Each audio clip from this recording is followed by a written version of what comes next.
এবং বাংলাদেশের ঘটনা প্রবাহ যেখানে দাঁড়িয়ে ইসকনের উপরে বারবার আক্রমণ হওয়া, সেখানকার সংখ্যালঘু হিন্দুদের উপরে আক্রমণ হওয়া, একটি বিশেষ উদ্দেশ্য নিয়ে ওয়াকফ বিলের বিরোধিতা করা হচ্ছে। সর্বদলীয় মিটিং এ উপস্থিত থাকেন না, সেখানে নিজেদের বক্তব্য পেশ করেন না।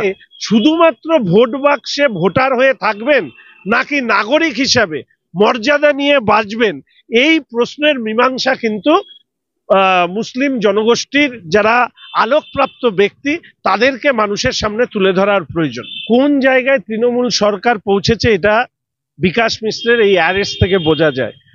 পক্সো কেসে তাকে অ্যারেস্ট করা হলো যখন চার্জশিট তৈরি হওয়ার সময়। তাহলে সরকারের একজন অপরাধীকে নিয়ে এত ভয় কিসের? যদি ক্ষমতা থাকে, দল বিরোধী কথা যারা বলছে, হুমায়ুন কবিরের মতন মানুষ অভিষেকের স্তুতি গাইছে, তো এদেরকে বহিষ্কার করে প্রমাণ করুক যে কাদিমমণি মরিয়া প্রমাণ করিলেন যে তিনি এতদিন মরেন নাই। বাংলাদেশের ঘটনা প্রবাহ যেখানে দাঁড়িয়ে ইসকনের উপরে বারবার আক্রমণ হওয়া, সেখানকার সংখ্যালঘু হিন্দুদের উপরে আক্রমণ হওয়া, এই বিষয়গুলো প্রতিবেশী রাষ্ট্রের অভ্যন্তরীণ হলেও বাংলা ভাষায় যেহেতু কথা বলি, নিশ্চিতভাবে এগুলো আমাদেরকে নাড়া দিয়েছে।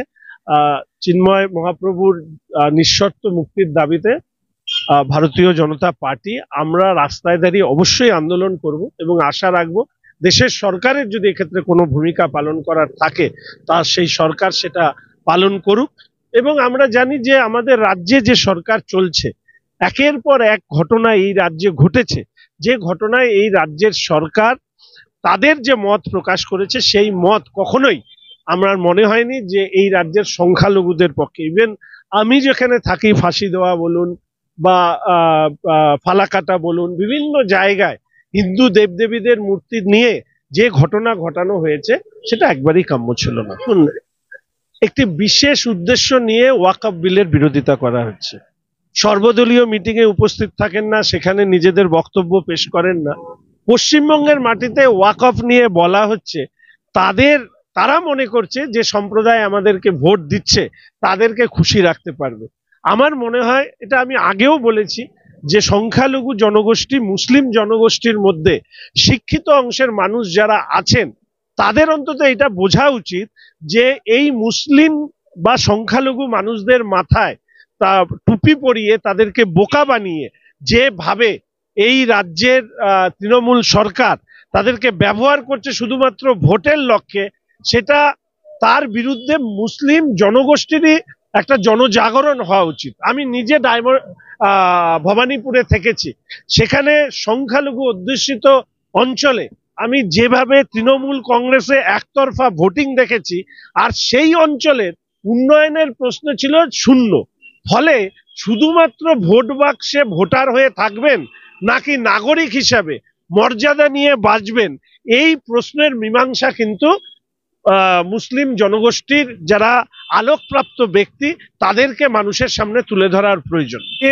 কোন জায়গায় তৃণমূল সরকার পৌঁছেছে এটা বিকাশ মিশ্রের এই অ্যারেস্ট থেকে বোঝা যায়। পক্সো কেসে তাকে অ্যারেস্ট করা হলো যখন চার্জশিট তৈরি হওয়ার সময়। তাহলে সরকারের একজন অপরাধীকে নিয়ে এত ভয় কিসের? এই জন্যই তো আমরা বারবার করে বলেছি যে জনগণের টাকা নিয়ে রাজ্যের সরকার বারবার সুপ্রিম কোর্টে দৌড়েছে এই অপরাধ মনস্ক বা অপরাধী নেতাদেরকে বাঁচাতে।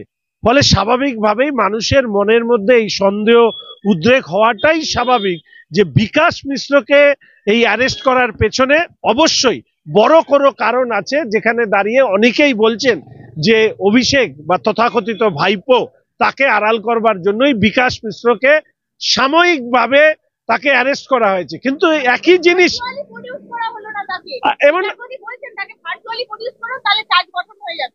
অনুব্রতর সময় আমরা দেখেছিলাম এক শিব শঙ্করকে গজিয়ে উঠেছিল। এইগুলো দিয়ে বেশি দিন রক্ষা তৃণমূল কংগ্রেস পাবে না। পৃথিবীর কোন শক্তি তৃণমূল কংগ্রেসকে এই রাজ্যে শাসন ক্ষমতায় টিকিয়ে রাখতে পারবে না। আমি একটা কথা পরিষ্কারভাবে বলি, জনগণের রোষ জনরোষে পরিণত হওয়াটা শুধু একটা স্ফুলিঙ্গের অপেক্ষায়। সেই স্ফুলিঙ্গটা তৈরি হবে কোথা থেকে সে তো আমি বলতে পারবো না। তবে ওই যে বললাম, চুল থাকলে চিরুনির দরকার হয়। চুল থাকলে চিরুনির দরকার হয়, যদি চুলই পড়ে যায় তাহলে চিরুনি নিয়ে কি করবে? শোকজ ওটা তো ডাস্টবিনে পড়ে থাকবে, এরকম শোকজ অনেক হয়েছে। এখন আমাদের কথা হচ্ছে শোকজ করা নয়, যদি ক্ষমতা থাকে দল বিরোধী কথা যারা বলছে, হুমায়ুন কবিরের মতন মানুষ অভিষেকের স্তুতি গাইছে, তো এদেরকে বহিষ্কার করে প্রমাণ করুক যে কাদিমমণি মরিয়া প্রমাণ করিলেন যে তিনি এতদিন মরেন নাই।